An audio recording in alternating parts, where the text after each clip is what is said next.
Okay, we are live, We are and live. let's see if anyone, one by one, as people join the room here. Let's see, we have nobody in the room just yet, but as soon as people start to join, if someone would message us in the chat window there. Oh, 9 people it says now. All right, here they come. Hello, everyone. Send us a message in the chat window if you don't mind, if you can hear us all right, and then we'll know that somebody's out there. Is anybody out there? For those of you that Hello. Hey, okay, Paul. Paul is here. All right, Paul. Paul from Boston.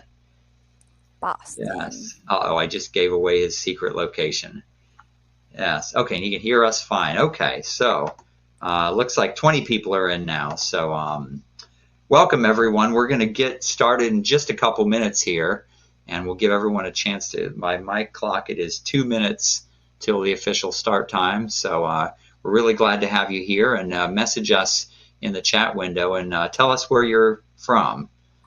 We got Dave here, I can see now. Boston's one place I've never been. I want to go. Oh, if you like American history, there's no place that Ooh. beats Boston. That is the I truth. went to Washington, D.C. That was a lot of history, but never Yeah, made it up to Boston. yeah. Philadelphia, that's kind of the trifecta. If you hit Washington, D.C., and Taxi Boston and from Philadelphia. Austin. Hey, there you go. All right. What's up? I've been in Austin a lot lately. Yeah, for those of you that don't know, we'll probably talk more about this, but Ashley has just relocated very recently, like just a few weeks ago. Yeah. Yeah, I haven't even unpacked a single box yet. And there's Eddie from Oklahoma, formerly from Las Vegas. I've been to his house, had dinner with Andrew representing my home state. Let's go. AZ in the house. and we got Maureen. Glad to have you. New York. Also on my bucket list. New York. Got to make it out there. I can barely see the chat window here because I'm getting old and my eyes are so bad. This is I miss terrible. AZ too, Andrew. I really do. Miss it a lot. Frank, Frank. Hey, my guy Frank. What's up, man? St. George, Utah. Ooh. I had family that used to live in Utah. I just remember spending a Christmas there once, and I had never seen so much snow in my life. Yeah, it's beautiful. Because I was from Arizona. We didn't have snow where I was from. So Yeah. I think I was 3 years old that Christmas. I Wow, a was lot of East there. Coasters. Yeah. Massachusetts. Occasionally we'll get anybody from Europe. Occasionally we get someone who stayed up late and it's 2 a.m. out there and Oh, wow.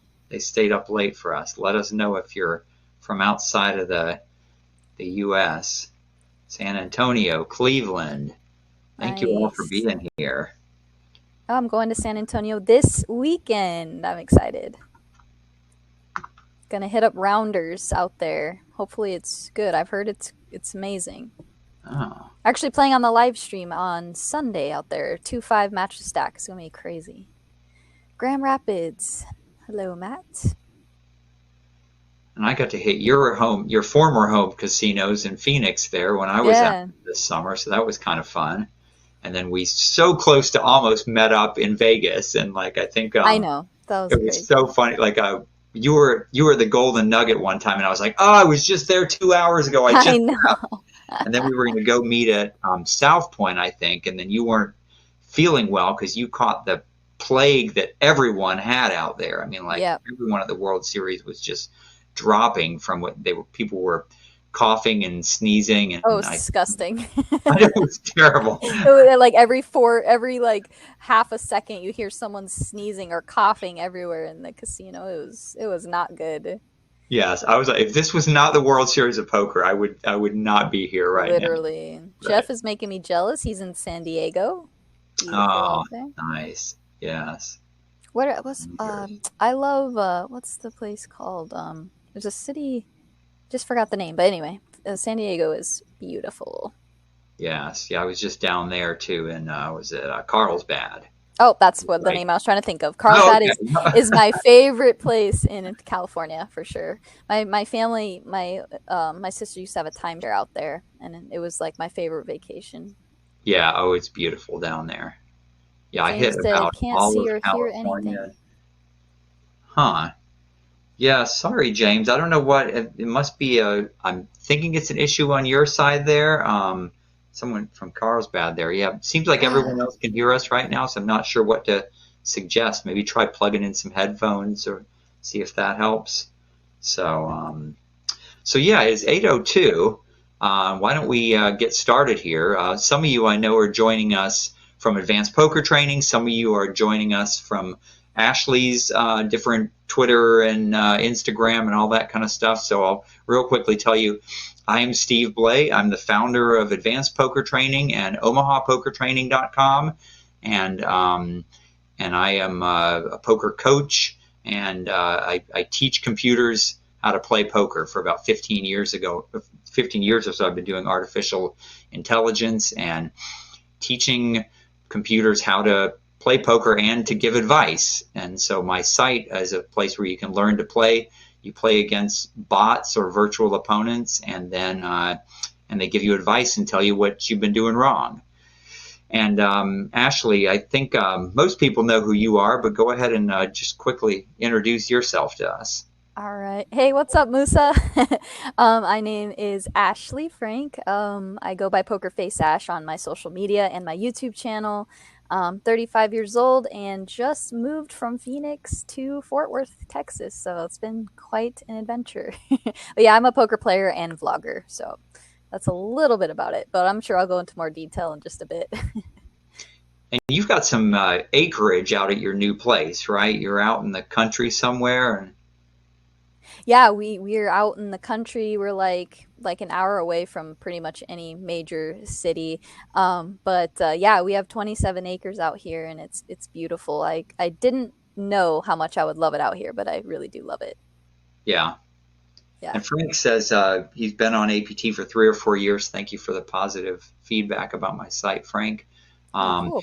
by the way, real quick, I want to tell everyone if you have questions during this, so I'm just going to be interviewing Poker Face Ash about just her life as a poker vlogger and how she's gotten better at poker recently. And if you have questions for her, I see everyone found the chat window there, but I believe there's a question mark button down there where you can actually, instead of putting something in the chat, you can put it on the Q&A panel there. So if you just want to chat, put it on the chat panel. But if you have a question for Ashley, put it on the Q&A panel. We will get to those later on in the webinar tonight.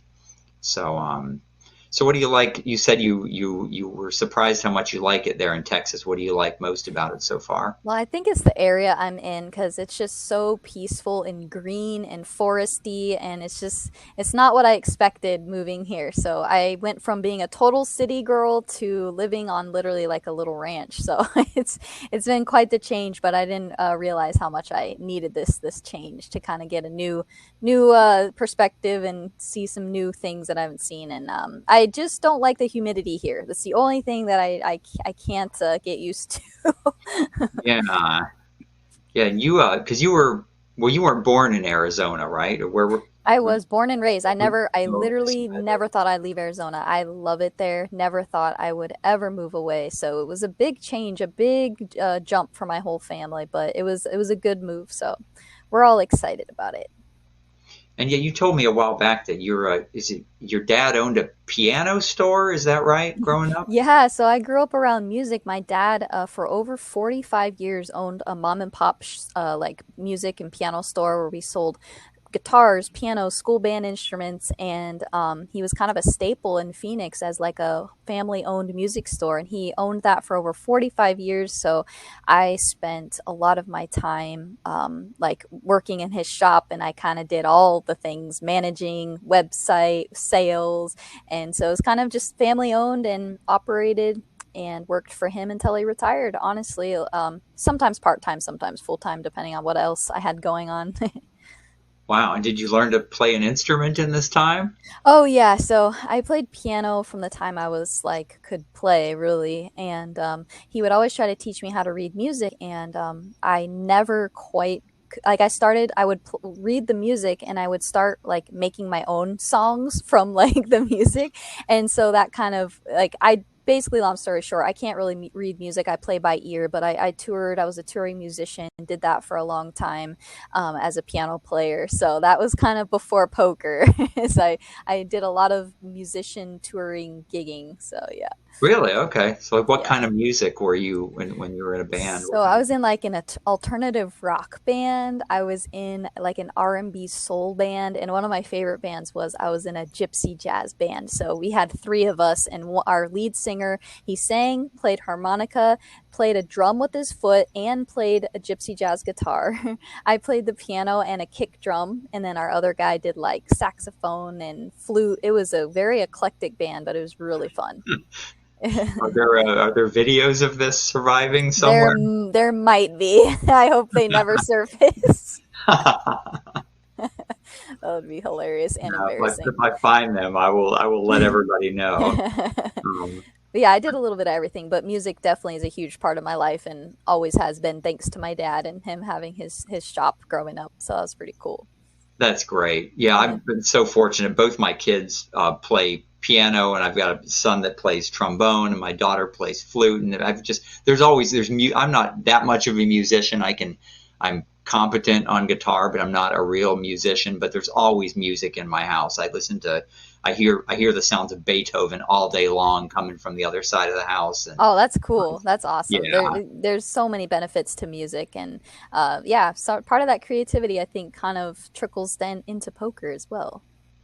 Ah, that's interesting. I never thought of it that way, but so let me ask you about that. Well, actually, one quick sidetrack here. I just wanted to let everyone know I put up in the there should be a sticky note now at the top on the kind of like the top right of your screen, which is a link to Pokerface Ash's latest YouTube video. So don't click on that right now, or if you do, just put it in another window. But I want to make sure everyone gets to watch her most recent video at some point here. And we're going to have a little promotion that I'll remind you about it later. But anyone that subscribes to her channel tonight, we're going to have a little drawing, and we'll have some free memberships to Advanced Poker Training and some APT swag, some T-shirts and stuff like that to give out. But back to your comment, I'm actually intrigued by this. So do you think that the creativity you learned from music actually, would you really say that you think it's helped your poker game? So I think like it's not necessarily just about like music, but using that creative side of our brain, right? Because poker can like, especially if you're like very GTO and studied, and there's this right move and this wrong move, right? But if you kind of use the other side of your brain, the creative part, and kind of try to blend those two together, I think it can make for like a really good poker player, because you can kind of think outside of that like logistics box and like try to find different ways or avenues and be creative, or even in just the storytelling in poker, right? Like I think that kind of can stem from the creative side of your brain as well. Yeah, that's interesting because when you're running some kind of a like a triple barrel bluff or something like that. Obviously, one thing I always say to people is your story has got to make sense the whole way along, or you're going to get called. So it's an idea of kind of using that. You mentioned being a storyteller, and that's kind of what you're doing when you're bluffing. You're kind of lying. You're telling a story, and your story has Yeah. to be believable.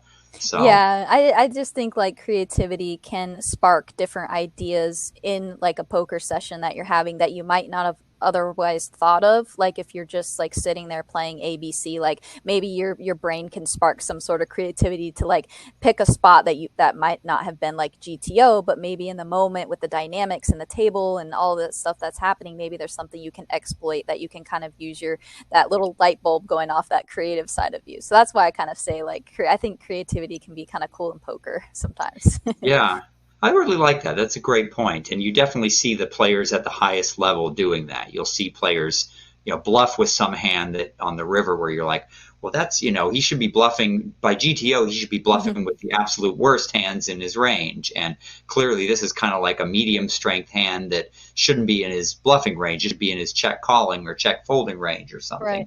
Right. But at the moment, all the pieces of the puzzle, like you said, the dynamics of the situation, and he or she put all those together and decided that this time right now was regardless of what hand they were holding, this was the appropriate time to try a creative bluff. So Right. I like that. That would be a as a kind of someone who dabbles in statistics and stuff. That would be a really neat idea for some kind of a study. Our Yeah, there's a lot of musician like poker players that I've discovered lately. A lot of them actually. And a lot of them do use more creative lines and more like kind of outside the box, maybe unconventional is maybe a better word for it. Like unconventional things that sometimes work. And I'm not saying like it's like the right thing to do all the time, but I mean, creativity and can get you somewhere in a poker session sometimes.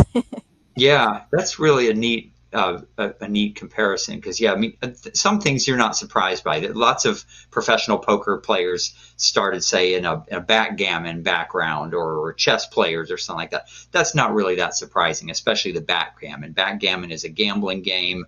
It's a game of of aggression and being willing to take some risks here and there. So it's not surprising that accomplished backgammon players would excel at poker. But Right. music, that's something interesting I hadn't heard before, and I like that theory. I'll have to think more about that. And I would love to see that. Would be an awesome if I was a PhD university professor type. I would get one of my grad students to like ball and run and do a study on that or Yeah, it'd something. be cool. I'd be really interested in studying into that more myself as well. Yeah. So when did so you were I'm assuming you played poker as a kid sometimes and that's how you first got started in the game? No? No, not at all. So I grew up in a very conservative home, and poker was not at all in the picture. And so grew up, and then went to college and played basketball in college. And our team had team game nights and for bonding and stuff like that. So one of the nights, our coach taught us poker, and of course, we just played for play money. But I just got hooked. I just thought it was the most exciting, cool thing, and I hopped on at the time Full Tilt Poker, and my friend said, hey, have you played on here? You can play for play money. Well, of course, my stupid self went on there and actually deposited off my credit card in college, which at the time was like a lot of money, like $30. I remember just went like that. And I was terrible. I had no idea what I was doing. So like I lost like $100 and it felt like a huge amount. And then I was like, oh, so like this is a game where you can actually like have strategy and like beat players. And then it wasn't until probably 6-ish years after college where I really kind of started to take it serious and realize like, oh, I can make some real part-time money doing this. But it kind of stemmed from college and then kind of resurfaced later after I had been a college basketball coach and then been a touring musician for a little bit. And that's when I kind of leaned more on poker for like a part-time income after I'd kind of started to take it a little more serious. But it was, yeah, college, I was terrible at poker. Yeah, I think everyone, if I had a nickel for every person that says they learned to play a little bit in college and then maybe jumped on party poker or full tilt back in the Right. days or something, and yeah, just like you, I mean, deposited, $10 or $50 or whatever and lost it and was really frustrated. It's like, Yeah. why can't I beat this game? I'm smarter than these people, and Right. that usually is kind of what really starts the wheels spinning about like why And then you get your first poker book and you start saying, okay, hey, there is actually a strategy to this game, and yeah, Exactly. Yeah. your story is not unusual at Hmm. all. Yeah, and after college, I was really missing that like competitive aspect because there wasn't really any competition in playing songs for people. So, just was really missing that competitive fire and out thinking people and out playing people. And so it wasn't until I was watching this World Series of Poker back when it was on ESPN, I think, actually, and I saw Greg Mueller on there, who's one of my really good friends now. And I remember him talking about he finished his hockey career. He's a professional hockey player, and he said I remember him saying poker has become that avenue for me to like feel competitive still and be able to like get those competitive juices flowing. And I was like, wait, poker's competitive, like wow, I'm just and so that kind of was like I related to that so much because my basketball career had just ended, and I was looking for something, and that's when I really kind of started sparking that interest more into it more seriously. But yeah, it's definitely some poker is a very competitive sport. Yes. Someone in the chat window was asking where you played basketball at. So I played for a school called Southwestern College. Yeah, it has a different name now, but it was NAI D1 NCAA D3. So it wasn't like a huge school or anything, but yeah, I definitely hold some records playing for that. I was a good player. I missed the glory days of playing basketball.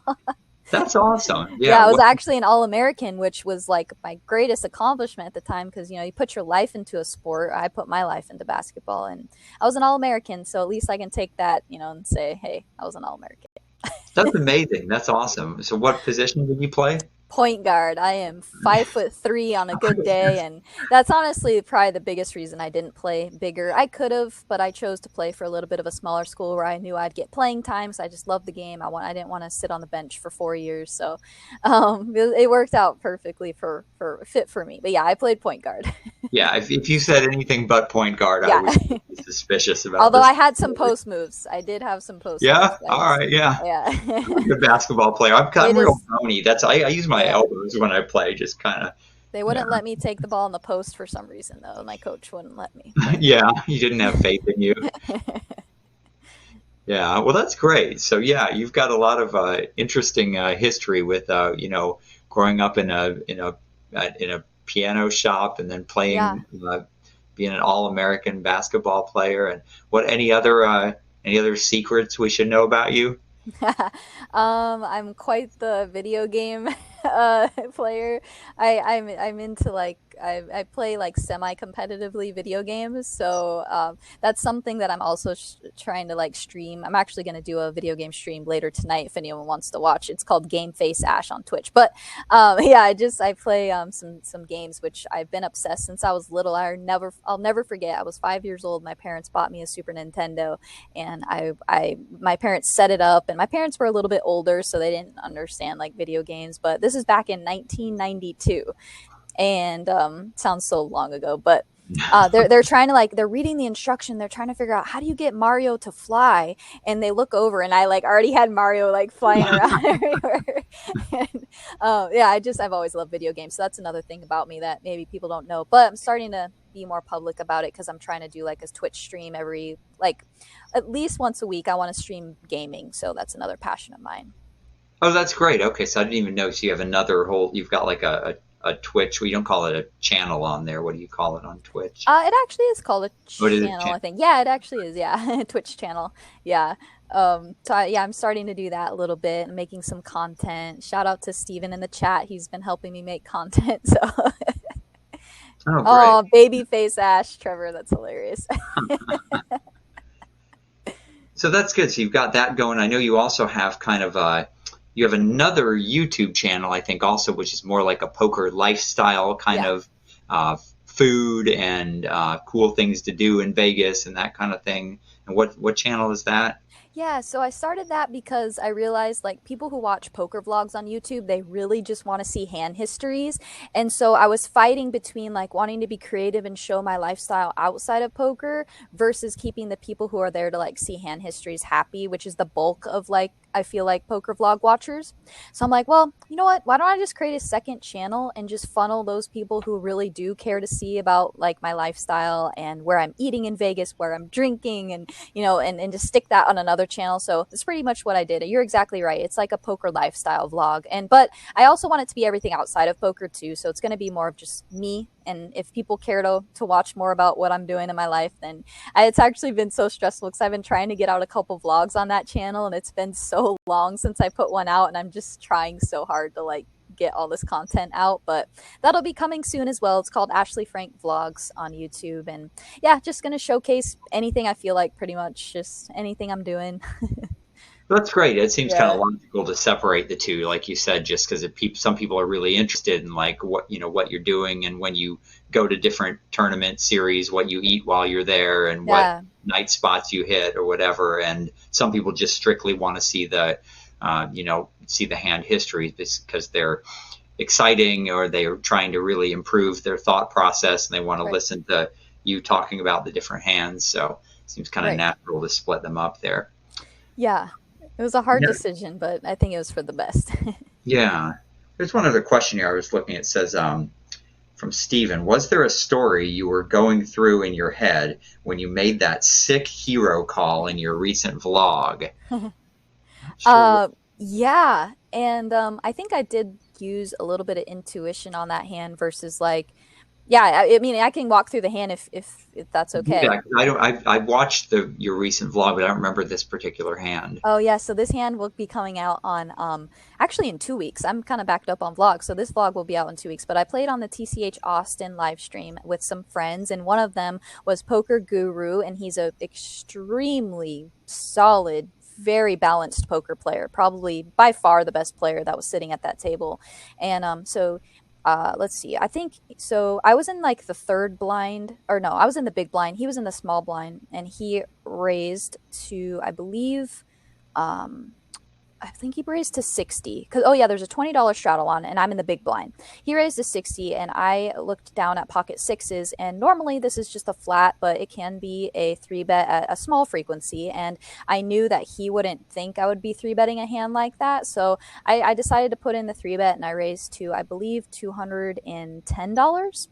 The straddler folds, so now it's back on Poker Guru, and he flats, and the flop came um, Jack nine. Oh my god, I'm gonna butcher the hand. I actually don't remember what the flop was, but it was Jack nine something with two hearts. I think it was a low card.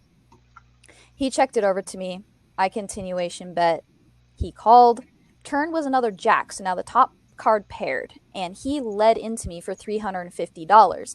And I don't think that he should be leading here a lot of the time with his Jack X combos. Sometimes he can, because he knows that I'm going to be checking back the jack a lot on the turn, right? So he leads for 350, and I actually thought about just jamming over this because I really felt like my hand was still good. Since there was two hearts on the board, he can have a semi bluff like hearts, like a ace X heart draw, or he can be leading here with some of his straight draws. So I decided to flat and hero call the river if it wasn't a terrible card. So the river was an offsuit 7, bringing in 10-8 for a straight, but no heart. So it's Jack Jack 9x 7. I can't remember what the other card was. And he did exactly what I thought he was going to do. He jammed to put me all in, essentially, if I called. So he bet 1,500 on the river, which my stack at the time was 1,200. So my thought process was, if I thought I was good on the turn, only a few of his hands got there on the river, so I just feel like I have to make this call here. And because of how good he was as a player, I knew he could show up there with a lot of bluffs in his range. And a lot of his bluffs come from like Queen X combinations, I think. So anyway, put in the hero call after thinking with fourth pair, and it was good. He had Queen 8 of clubs, so he actually didn't even have a club draw on the flop. It was one spade and two hearts, so it was a little bit of a little bit of a fancy bluff there. Yeah. But luckily I didn't let it get through, and I made the call on the river. So Wow. that was a crazy hand. Yeah, that's a great call. What I like about your thought process there is just it sounds like you had already made the decision that you were going all the way with this on the turn.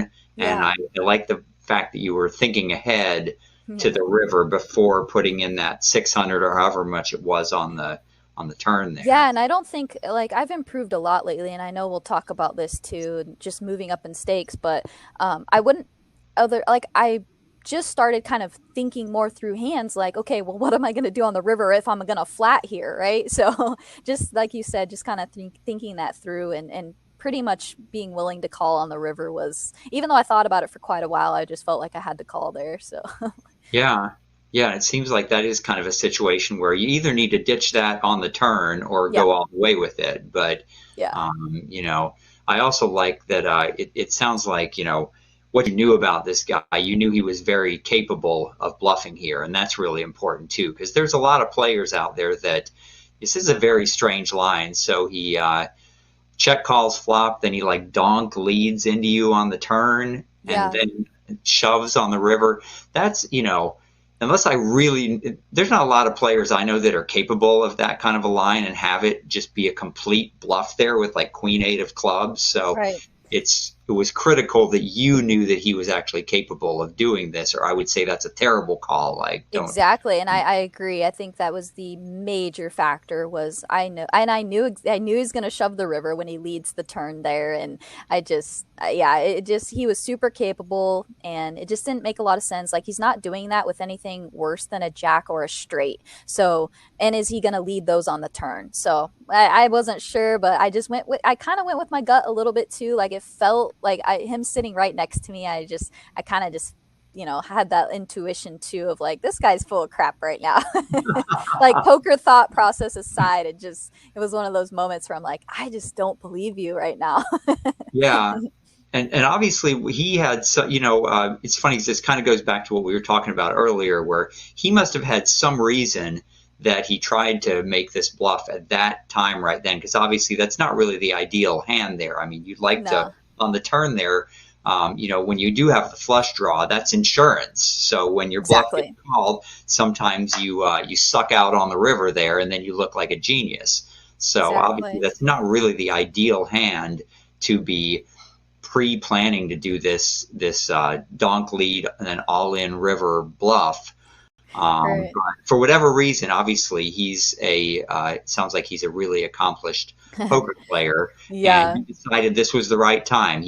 There was something he read about you that made him think that you were weak, and in fact, you were very weak. You had fourth pair. Yeah, So, so we actually went out to dinner afterwards, and he was kind enough to talk through the hand, even though he had a terrible night that night. He's like, I just played really bad. He's like, I took the worst lines. He just had one of those nights that we all fear as a poker player. Like literally nothing is going your way. You're being shown the nuts every time. When you choose to bluff, you're getting hero called by fourth pair. Just like yeah, everything was just going wrong. So he told me he didn't think that I would have a hand like pocket sixes, and he was trying to get ace king or ace queen to fold. That's essentially what he told me, which I would have there a lot of the time.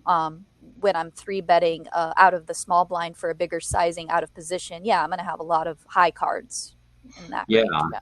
Yeah. Yeah, and and even with sixes, I mean, he can't expect you to call there with sixes. So even if he puts you on something like sixes, I don't Right. think he's expecting you to call him down with that. So Yeah, it was yeah, a very interesting hand. It was very. I'm excited to share all my thoughts about it on my upcoming vlog. I think it'll be out in like 2 weeks. okay, I see. So that is not a hand anyone would have seen so far, but they'll see this one in a couple weeks when it comes out. That's Yeah. right. Okay, so that was Steven that posted the question. He has early access to this hand. Well, yeah, it actually is made it onto the Texas Card House main YouTube channel. So they actually Oh, put I out a see. highlight of it's about a 5 minute video of showing the entire hand. And I thought for quite a while on the river, and I was smiling the whole time because I was just like, I knew he was gonna do this on the river. It was pretty Yeah, fun. It was pretty fun hand. Probably the biggest hero call I've ever made in my short career thus far. yeah, and things like that, and that feels so good in poker. Oh, it was There's nothing. amazing. I mean, um, Ray asked a question here. He says, "What river cards would you not have called on?" I assume if the flush comes in, what else do you not call there? Yeah, so flush comes in, I fold. Like if even like if a queen peels off, that's a terrible card for my hand, or even a king or an ace. So like all those cards, I was honestly really hoping for a brick, and a seven wasn't really a brick. It did complete 10-8, which made the call like I was gonna probably call a lot quicker than I did if the seven didn't come. But like if a 5 4 3 2 come off, then I'm just probably calling really fast. But any high cards I think were really bad. Yeah. Yeah. And is that partially because you had said before that you were thinking he probably thought you had something like Ace King. So if a high card falls, is that partially because he's not going to bluff as often because he thinks you might have gotten there on the river, or Yeah, not much? yeah, I'm not sure. I'll have to think through that part a little bit because he could even start leading like king queen there maybe on the turn with a gut shot and two overs. I'm not sure. I'll have to think about the river there. That's a good question, but I was really just hoping for a blank. And what else would be a bad card? A 10. A 10. 10 would have been like probably one of the worst cards to see, I think. Yeah. Yeah. You know what I liked about as you were telling the story there is how you said you went out afterwards to dinner, I think, with Poker Guru and talked over this hand. And Yeah. I'm amazed how many people don't do that kind of thing. And I suspect that as we talk more here about your your improvement as a poker player, that's probably one part of it, is that you are willing to go out and rehash these hands. And whether you won or lost that hand, I suspect you would have been willing to go over it in detail. And a lot of players, I'm amazed that they don't do that kind of thing afterwards. I will on a tournament break even go up to one of my opponents and say, hey, on that whatever that hand we were, how what made you pick off my bluff there or something, and they might say, well, I noticed you were just kind of, you had your arms folded and you were kind of hunched over the table and you just kind of looked really uncomfortable. So I just thought you were probably bluffing. Maybe next time you should lean back in your chair and just have a little bit more of an open posture and look a little more comfortable or whatever. It's amazing what kind of feedback you'll get from people on breaks if you're humble enough just to ask for advice and go over the hand. Now, in this case, of course, you were right, but anyway, I think that just hearing you say that, I'm guessing that you probably do a lot of this, like going over hands with either your opponents or with your coach after the fact. Yeah, and people aren't shy of giving me their opinions on my play, that's for sure. Having a YouTube channel is what I'm referring to. But Yeah. and honestly, having the channel like has helped me grow, I mean, leaps and bounds. If you watch my first early vlogs till like just the last few, you'll see, I mean, just night and day difference in my poker playing. And a lot of that was because I would go back, I would ask my coach, hey, I don't want to sound like an idiot on my YouTube channel, how could I play this hand better?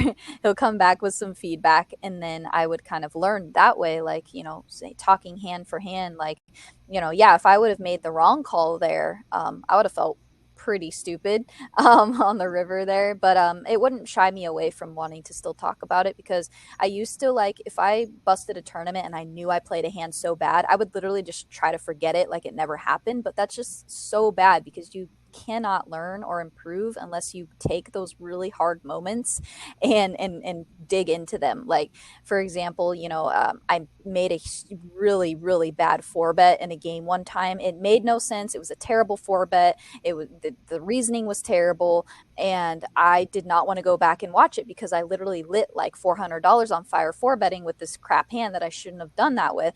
And I have to relive all my bad play as much as I do all my good play on my vlogs, because I'm forced to like talk about them. Well, I don't have to, but I choose to.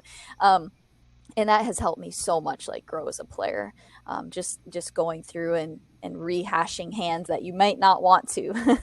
Yeah, I think that's the key to anyone that excels at this game. I was just coaching someone the other day, and I was saying to them, because they were saying to me, boy, when I play a hand bad, I'm just inconsolable for like 2 days straight or something. And I was like, yes, that's where you want to be. Like, that is what every champion at anything is that way. If you've ever watched like professional athletes and things like that, when they do, when they make a bad play, they are just beside themselves. I'm a tennis nut, and you see the tennis players throwing their racket and like kicking things, and they're that it's because they're driven to perfection and they're driven to be a champion. And so by not going through that process and not being willing to face your mistakes, and even if it hurts, to really to let it process and and learn everything you can learn from it and be driven to never make that mistake again. That's where the real improvement happens. It sounds like you're kind of, what you're saying, which is interesting, is you're kind of forced to do that. You have no choice, because your poker life is out there for everyone to see on YouTube. And so, like it or not, you could purposefully avoid those hands, I suppose, and not go over them in your blog, but you choose not to do that. Yeah, I try to be as real as possible on my vlog. Like, if a session is boring, like I'm gonna post it anyway because guess what? That's what poker is sometimes. It's not all these $100,000 pots and coolers and bad beats. Sometimes it's just a slow, steady grind to a win, or it's like a kind of crappy loss and you didn't really do much. You just had to call pre with eights and fold post. Like, sometimes it's just like that. And yeah, with my vlog, it's just yeah, I've learned a lot and it's come a long way. But one thing I will always be is straightforward. Like if I had a losing session, I'm gonna post that, and if I had a winning session, great. And it's so funny what you said earlier because even though I had a really solid session and made the biggest hero call I've ever made, I still can't stop thinking about a spot where I should have overbet the pot instead of bet the pot.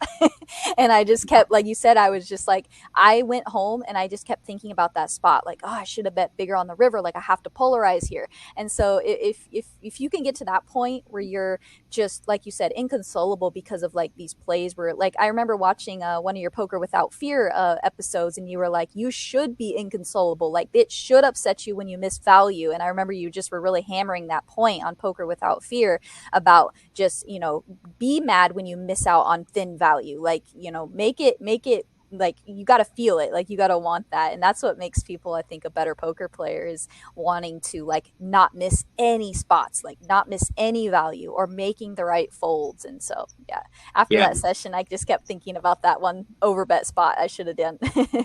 Yeah, and that's great. I really think that that is one of the secrets, and you have improved so much. I've seen your early vlogs as you talked about, and your thought process is like it's just night and day different now. And I think it is because of that that you've been willing to face these situations. One of the problems with those river situations you talked about there is that poker, I may have mentioned this in Poker Without Fear, poker doesn't provide good feedback.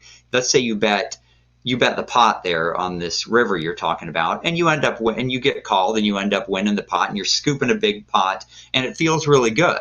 But it shouldn't feel really good, because if you could have bet twice the size of the pot there and gotten called, then you just left a lot of money on the table. Yep. So but that's the problem with poker, is that you have to be able to separate. As you're raking in those chips, you have to somehow be saying, damn it, I am so mad at myself, like this pot could have been twice as big.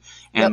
And you need to get up and be pacing around the poker room. And yeah, but so poker is once you get to that point and you start, that's when you really know you're getting somewhere, when you Yep. really just lament missing those. That's really what separates the elite pros. If you've watched enough of the elite pros playing, it's, boy, they just know how to get thin value on the river in situations where all the rest of us mortals would have missed it. Yep. um, I agree. Bet sizing, just the nuances of just getting the bet sizing a little bit bigger or Mhm. a little bit smaller, just to accomplish whatever their goals might be.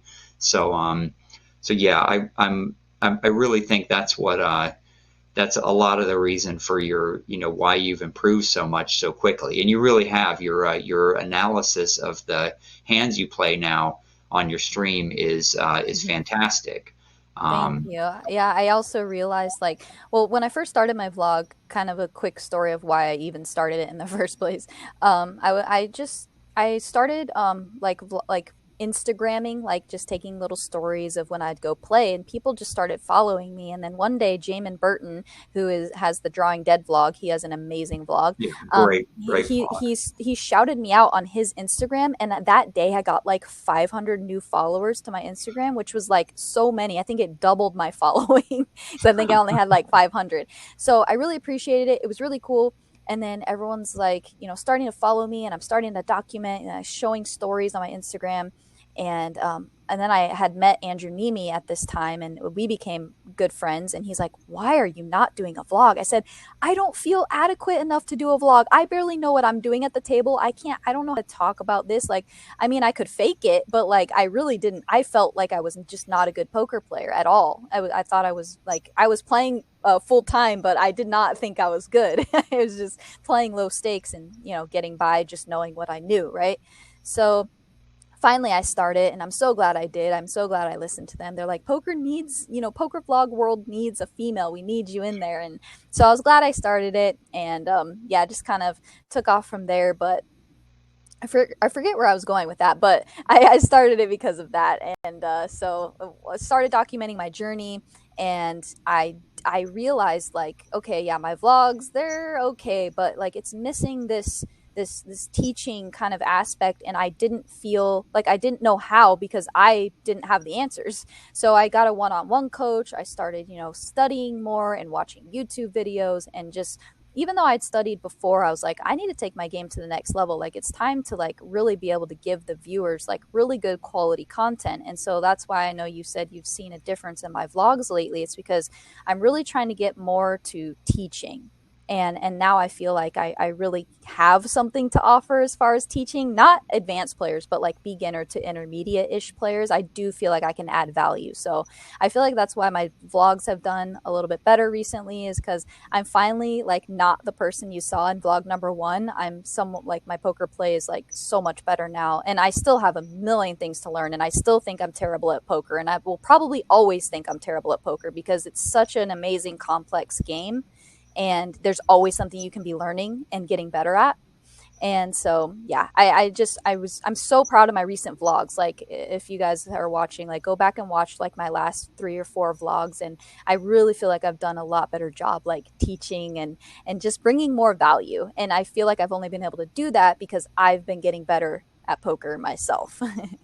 Yeah. And I think there's some parallels to, you were mentioning how you just kind of, even when you weren't that good at the game, you just started putting these vlogs out there, and you kind of were brave enough to just, Just whether do you're it. analyst, yeah, just do it. And there's, some of that, like I've heard with learning a language, for example, you can get book. I've wanted to be able to speak Spanish my whole life. I grew up in Miami. I picked up a little bit of it here and there, and you can get 100 Spanish books and join Duolingo and Rosetta Stone and all those things, and you will never pick up the language until you just go out there and just start talking to people in Yeah. Spanish. And it's really scary, because when you go try to talk to Spanish speakers, you just start thinking like, oh, they're going to laugh at me, and I'm going to get all the verb tenses wrong, and I'm going to sound Oh like an yeah. idiot. But if you just get brave enough to, and I haven't necessarily got to this point yet, I've done a little bit of it, but not enough. But I think when you just get a point of being brave enough and just going out all day, and anytime you meet a Spanish speaker, just talking to them in Spanish and not worrying about how much you get laughed at, and that's when real improvement would start. And so it's kind of the same thing with you. I think just kind of, if you had waited to start your vlog until you felt like you were a good enough poker player to have a vlog, that day would have never gotten there. Right, exactly. You No, just did it and yeah. started it. And You're absolutely right. And I wouldn't have grown. I even grew, just myself. Like, I used to just like, there'd be 100 positive comments on my YouTube channel, and there'd be one, really mean one or negative one. And that would like really affect me. And so I stopped looking at the comments, and then it got to the point where like, I don't care. Call me a fish all you want. Like, I know I put work in. I know I'm studying. I know I'm getting better. And so now I kind of have this confidence to back it up. Like, no, yeah, sure. Like, maybe I played this spot wrong, but like, we're all gonna make infinite amounts of mistakes in poker. Like, you can't watch me on one live stream and say I'm a nit when I literally got dealt napkin cards the whole night. Like, you're literally looking at a tiny, small sample size of my poker playing, and people try to, devise these opinions about you without like, really giving you a shot. So, but I literally don't care anymore. I mean, I've been called everything, a fish, a donkey, terrible, whatever. I don't care. So the only thing I care about is giving my audience, quality content, something they can enjoy and learn from. And I will learn and join along with them in that process. So yeah, well, that's great. That's a great place to be at when you get to that point of not caring anymore. And that's a kind of it can be kind of a humbling place, but it's also a place of freedom where you feel like I'm not scared anymore about people telling me I'm a fish or a donkey or whatever. right. And then, I think just going back again to, I can't stress enough how many people don't ever talk to their peers their poker peers or their opponents, go over hands and stuff like that. I before coming to poker, I was a tournament chess player, not like a chess master, but I play, at a pretty high tournament level. And whenever I lose a chess game at a tournament, the very first thing I always do is I go up to my opponent and say, hey, what did I do wrong? Obviously you beat me. You're the better player today. Like, what can I do to get better in the future? Where did I, was it on move 15? Did I go wrong? I have never once in all the years of tournament chess ever been asked by my opponent. When I win a game, my opponent has never asked me once, what did I do wrong? Is there any advice you can give me? Because people don't want to hear it. They always assume, oh, well, if you hadn't gotten lucky on move 17 there, I just put my knight there by accident, and then it got It's chomped. that pride and ego, the pride and ego. It's that, yeah, it's the ego, and you just got lucky, and it's entitlement, whatever it might be, Yep. Like, I have never been afraid of that. I always ask, like, help me do better. Like, obviously, you beat me fair and square, like, and it's amazing how much advice people will give you at chess tournaments, and the same thing goes for the poker world. It's amazing if you walk up to people that are, professional or semi-professional players, and you play against them and you say, hey, what could I have done better here and there? They will tell you. They'll give you all kinds of, they're very nice about, helping people improve. And so, but you have to be humble enough to ask.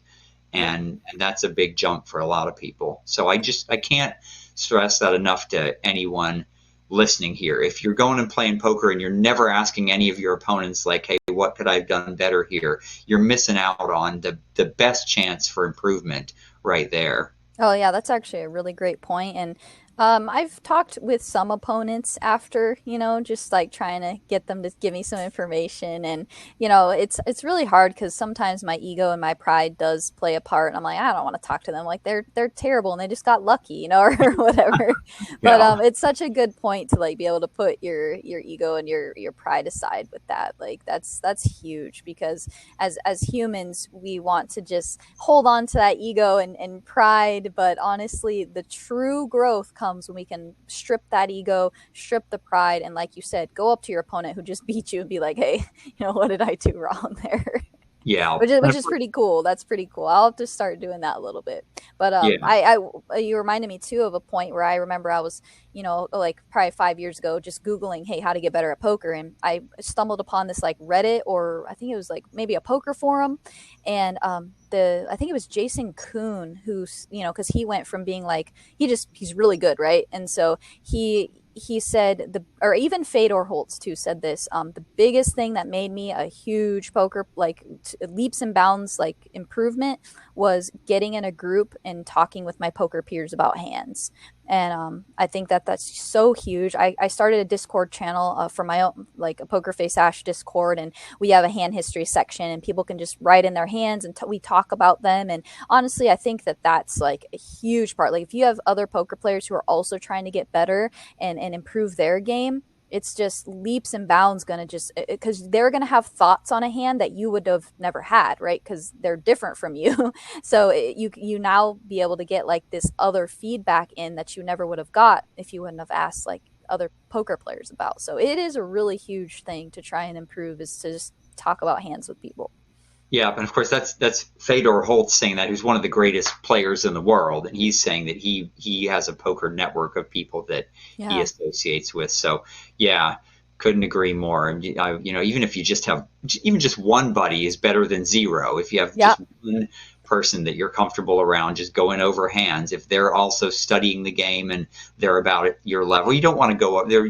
There's some people that play the game purely to gamble and they have no idea the strategy. That's not the kind of people to be going over hands with. You'll just be spinning your wheels. But if at least they're trying to improve as well, even if you think you're a better player than them, you're right that sometimes they catch some nuance of a hand that you didn't catch, and then you incorporate that into your thought process. They're like, you couldn't have had ace king there because you would have three bet ace king pre-flop, and you're like, oh, I totally missed that. You're right. Like, and then next time you won't miss that because you incorporate that into your thought process. So Right. There was a time where I didn't have anybody to talk to about hands, and then I finally made a poker friend at my 1-2 spread limit 100 max bet game at my old casino Wild Horse, and I would talk hands with him, and he would tell me these things, and I'm like, how do you know this? Like, like, it just blew my mind because he was way better than me at the time. He's like, oh, go watch Andrew Neme's vlogs, and that's kind of how I just started. Even I didn't know what a poker vlog was back then. And so I started, and then I got to the point where, like, this friend who I used to talk hands with, he's now asking me for advice. And I got to the point where I stopped asking him because I felt like I had just surpassed him in where I was in my poker journey and getting better at poker. And then it's kind of been like that. So yeah, I think it's probably best to like try and find people who are better than you and ask them versus like you said, you don't want to be asking someone who like really isn't very studied and they're not trying to get better at poker. So just make sure you kind of find somebody that's better than you and just start asking them. yeah. And of course, as you mentioned, watching vloggers like you, watching live streams. Poker Go has lots of great content on So it with, much content out there nowadays. and the guys up in the booth there just give stellar commentary.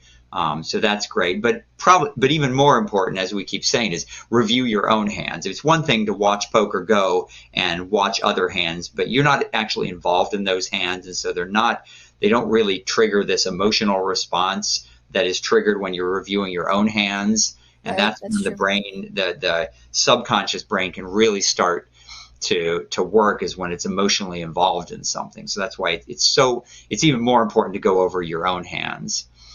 I just wanted to go to the questions here. We had a question from Rudy a little bit ago who was saying, Ash, did you start with 1-2 or 1-3?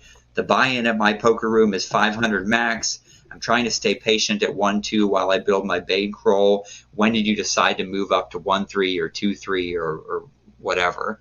Yeah, it's a great question because I totally started out playing 1-2 where the max buy-in was 300 and it was actually spread limit, so it wasn't even true no limit. So the max bet you could ever raise to or bet was $100 at a time. So I definitely started at that. I didn't have a bankroll. I was just playing with the extra money that I would get from working and whatever else I was doing. And so what I finally made the jump because I realized that I think I was making about $30 an hour at the 1-2 game, which was a pretty good win rate at Pretty that game. impressive. Yeah. Yeah. And so I think I was making between 18 and $30 per hour, but mostly above $30 an hour. And so I was like, okay, well, if I can have I have a solid hourly. I've done about 100 hours of logging, and I'm like, okay, I'm winning at this game, right? So that's kind of what made me take that jump up. Now I just am going to be putting out an article actually in Stacked magazine coming out about moving up in stakes. So I talk a lot about this. But basically, you want to have probably about 50 to 80 buy-ins of whatever game you're playing. And if you're playing for a living, like just poker, then I would suggest having even a little bit more than that in your bankroll. But like if you're just a rec player, 30 to 50 buy-ins is great if you can replenish that pretty quickly. So let's just say you have 30 to 50 buy-ins and you're winning at this game, you build up your bankroll a little bit, and then you can totally start shot taking. Like there's no reason like not to if you can just replenish that or go back to 1-2 and keep playing at those stakes to like let's say you have a bad session at 1-3 and you buy in for 500 and you lose like a decent chunk of like what you had just built up. It's okay, just go back down to 1-2. But the beauty of it is if you go shot take, let's say you play 1-3 and you start with $500 and you end up cashing out with 2,000. Well, imagine like that's a lot of hours at 1-2, right? Like getting that big of a win at 1-3, that's like a huge. So you can move up quicker by shot taking. And so I talked a lot about this with one of my poker peers, or actually he's not a peer, he's like a really good poker player, way better than me, and he was just giving advice on this. And it just clicked for me. I'm like, wow, like why am I so scared to like move up in stakes and shot take when you got to take risks in poker. Poker is a game of risks, and life is a life of taking risks, right? If you want to like move up and improve in the world, you need to take risks. So I would just suggest start taking little shots and book a solid win. Like if you're up in 1-3 and you're up $1,000, just go home, like book the win, get it under your belt, get the there's no reason to like stay there and get coolered, like, because it's also a mental thing too, right? Like you don't want to, just get hammered at, 1-3 and you're just defeated. Like book a solid win, get your confidence, your mental game's good, like you're playing good, book that win, and then just start again. So I mean, that's in a little bit of a piece of advice. I hope that helps. But yeah, don't be afraid to shot take. Take a small portion of your 1-2 bankroll and just see how it goes.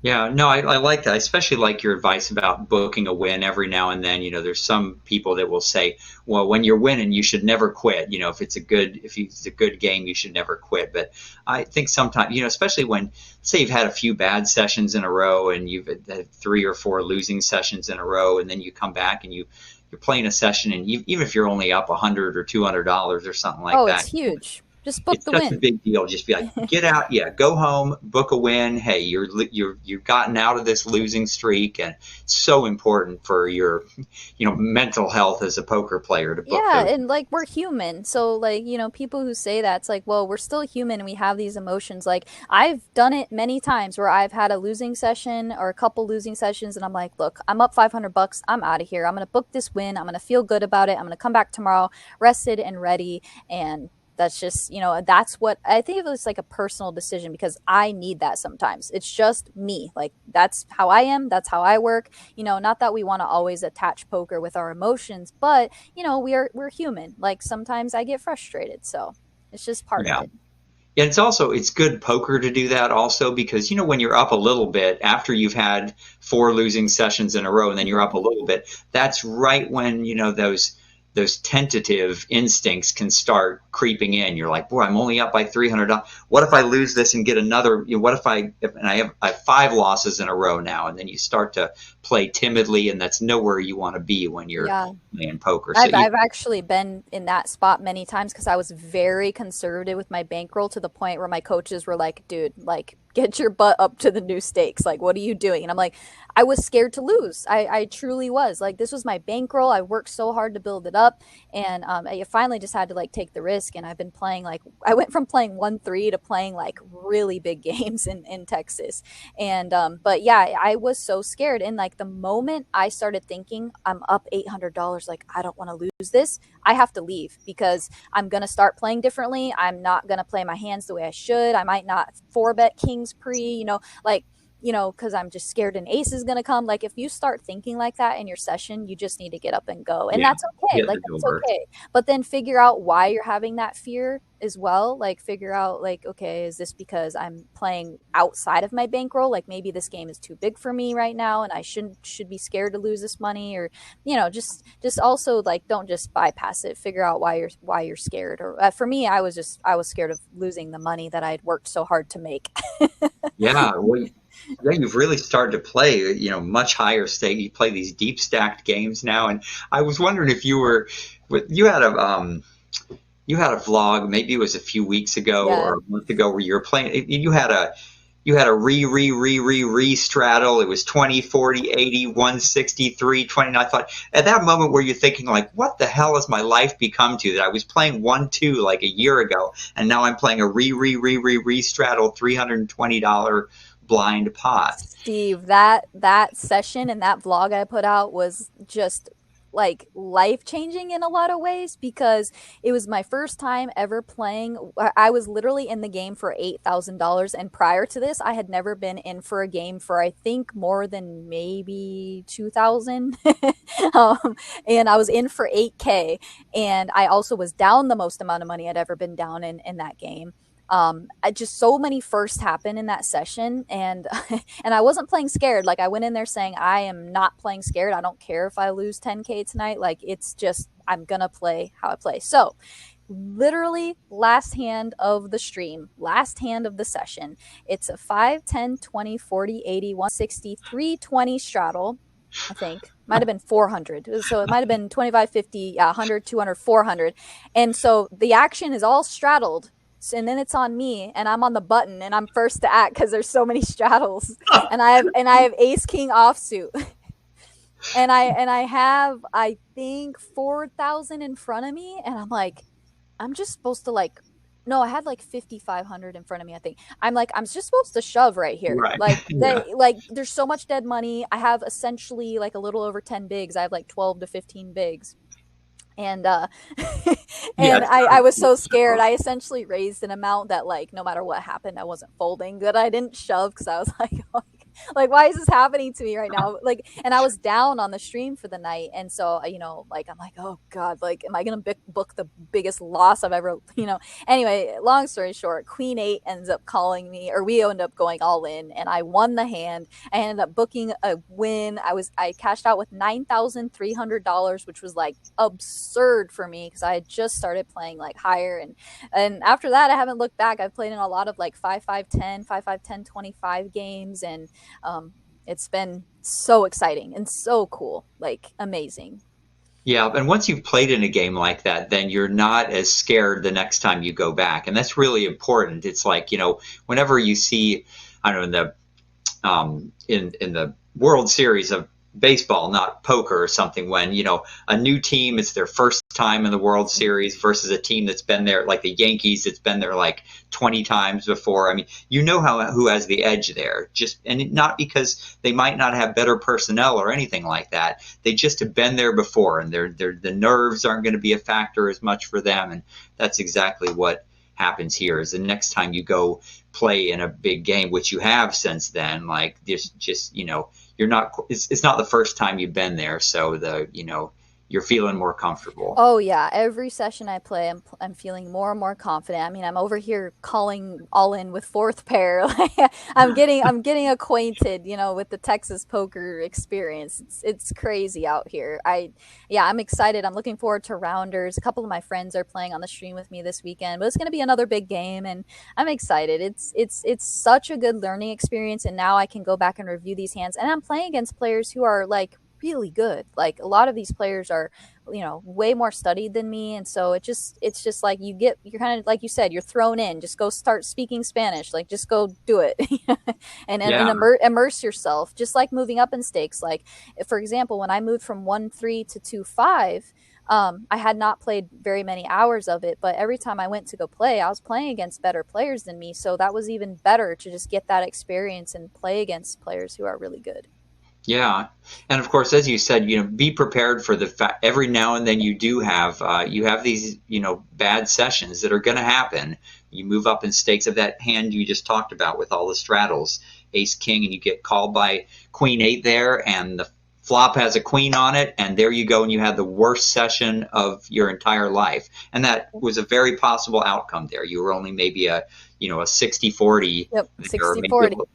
Yeah, so that was a very possible outcome, and it would have been devastating. But you would have had to have somehow, sucked it up and come back from that. So Yeah. being willing to sit, that's going to happen to every poker player at some point, and you got to be able to be strong enough to get back up and come back the next day.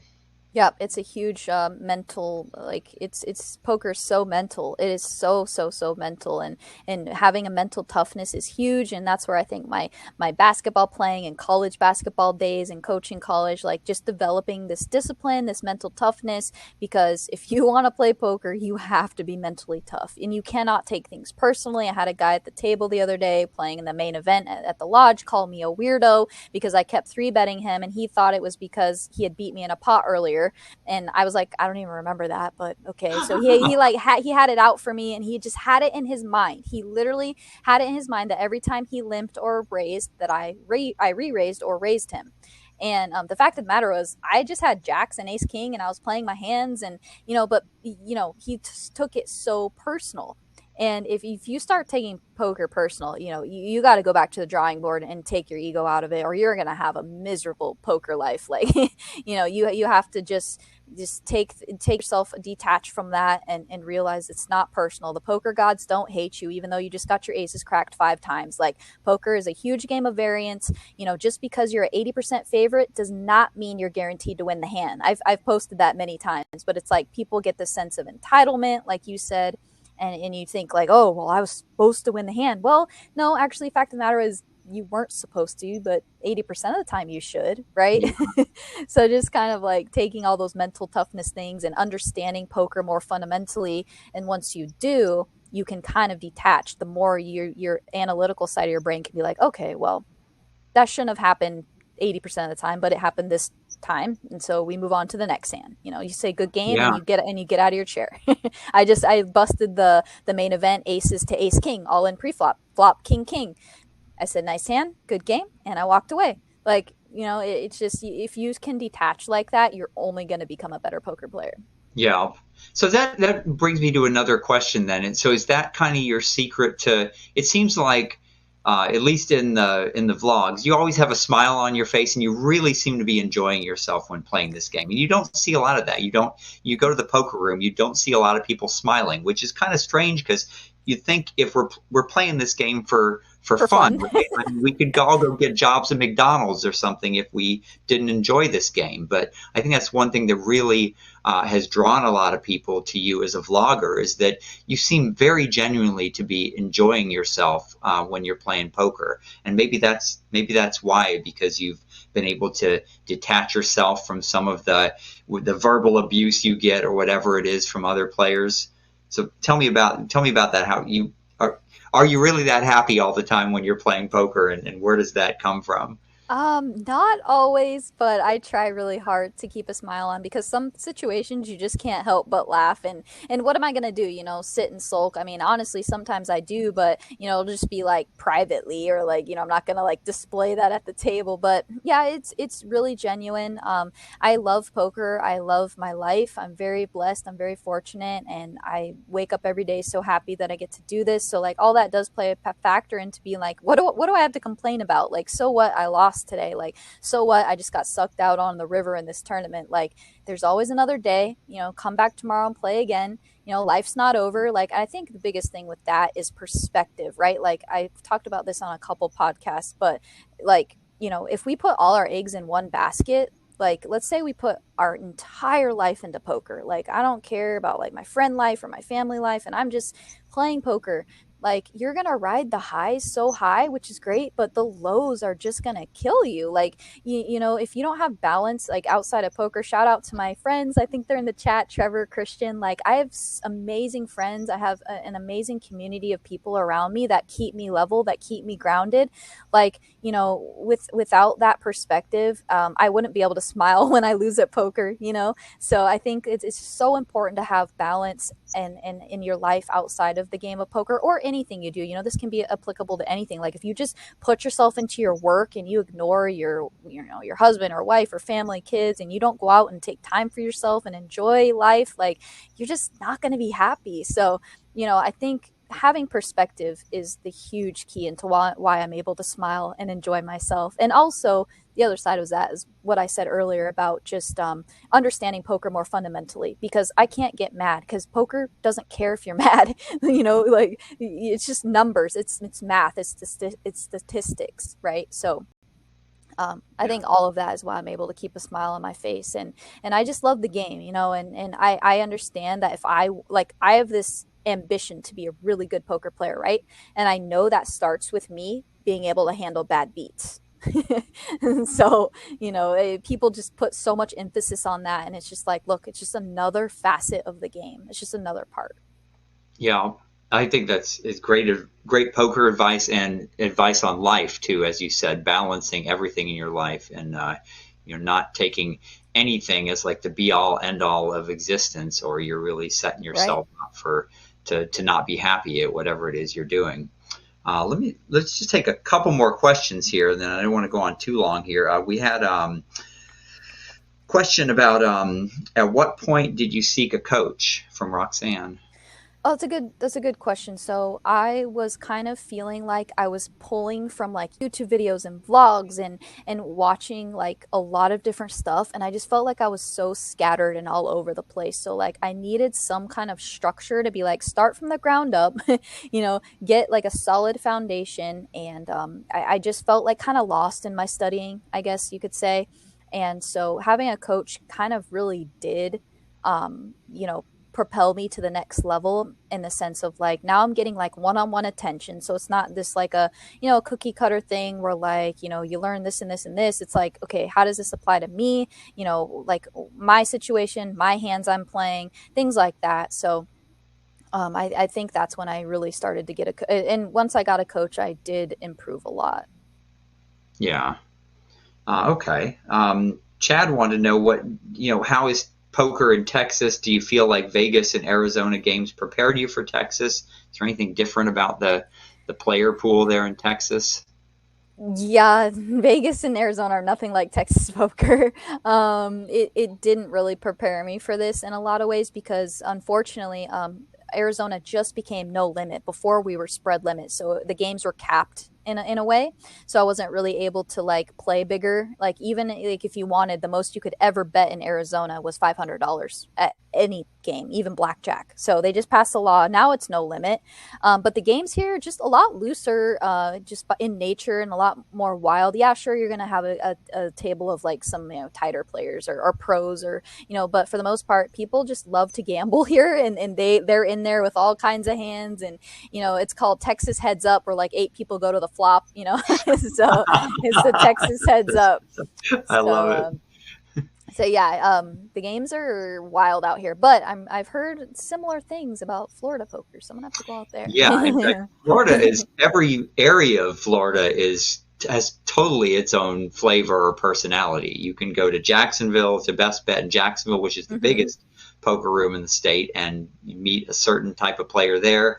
And the Hard Rock in Tampa is very different, as are some of the smaller rooms like Daytona and places like that. So yeah, there's a total person. It's not Florida in general is not a one unified state to begin with, and the poker rooms are kind of the same way, that you get a totally different type of player in each of the different poker rooms. Yeah, it's so interesting.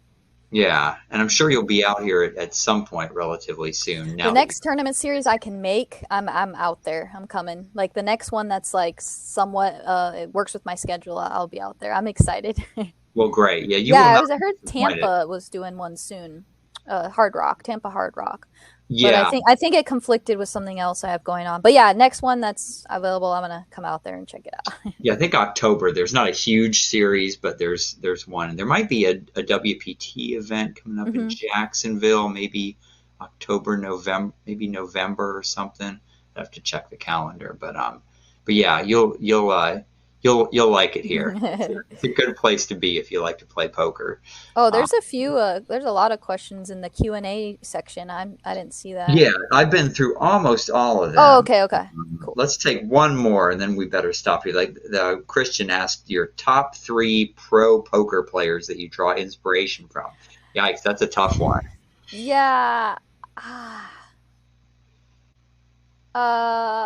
That I draw inspiration from. I have always have trouble with questions like that. I've been put on Yeah. the spot with a question like Well, that before too. I love Tom Dwan. I think he kind of like really was, Yeah, even though there's a lot of guys probably doing this that we didn't know of, he was the one who kind of like showcased like aggressive poker, right? And we were just all fascinated by it. Like that was so cool to watch, and I still like think the guy's a good player, although there's a lot of players that are right up there with him in skill now because of the way people can evolve and grow in poker nowadays with training sites and stuff like that. So Matt Berkey, I love that guy.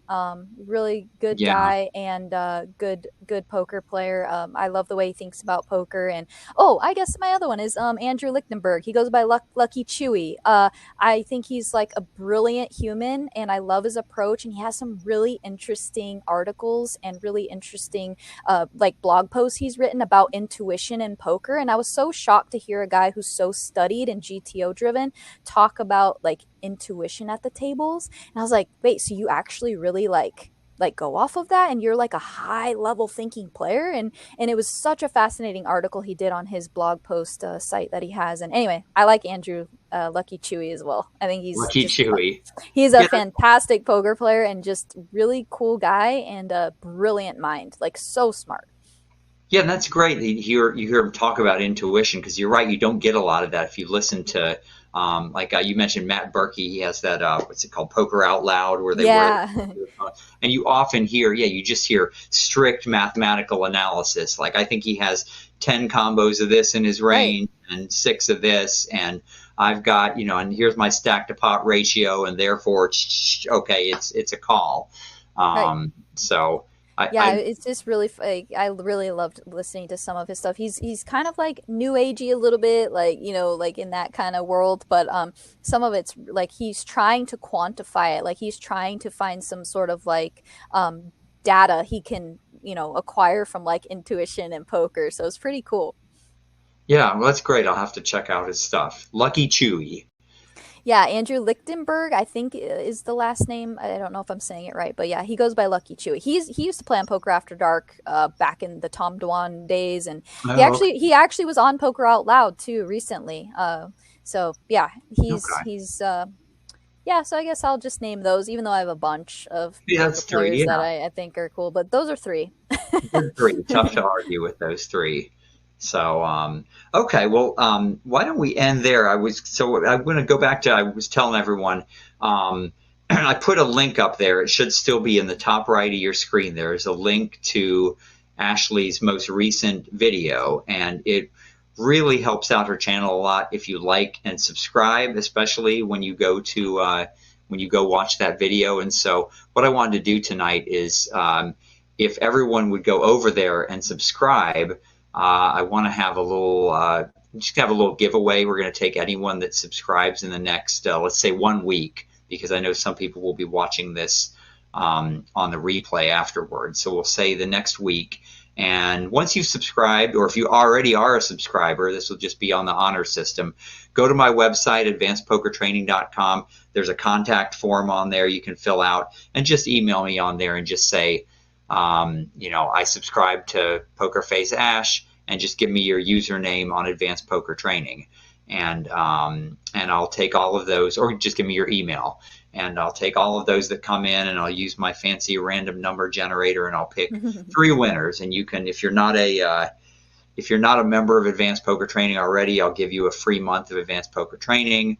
Or if you already Cool. are a member, I'll send you out some swag with a T-shirt and a deck of cards and a card protector and stuff like that. So Sweet. this was so fun. Thank you so much for joining us, Ashley. I feel like this was super like helpful and like a good learning experience, and also like super fun too. Thank you so much for having me. This was a blast. And everyone, be sure to watch her future vlogs as they come out. And Yeah. uh, Subscribe. yeah, so be sure to subscribe and have fun playing poker. Keep a smile on your face like Poker Face Ash does. That's about it. We'll see you all next time. All right. Thank you guys. Bye bye.